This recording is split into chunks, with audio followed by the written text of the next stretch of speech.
All right, we got a 2003 Subaru Baja we're working on, and we're doing the front strut assemblies.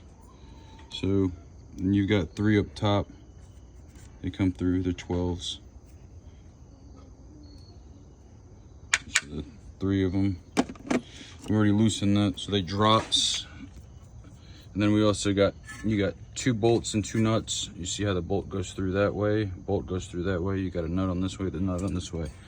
And remember, the top one is going to be a little bit funny looking because it's for an alignment. When you do an alignment, this is what you adjust. Your camber caster, toes. You know, toes are going to be your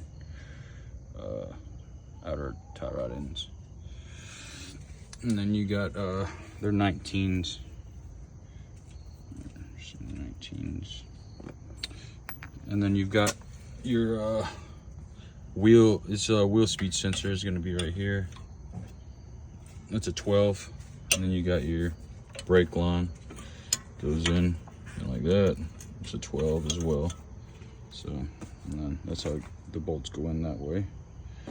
Nuts, drop it, and that's removal for the front strut assembly. And then you could, you know, swap your springs or whatever you need to do. You compress them, and again, you get this bolt right here or this nut to swap it.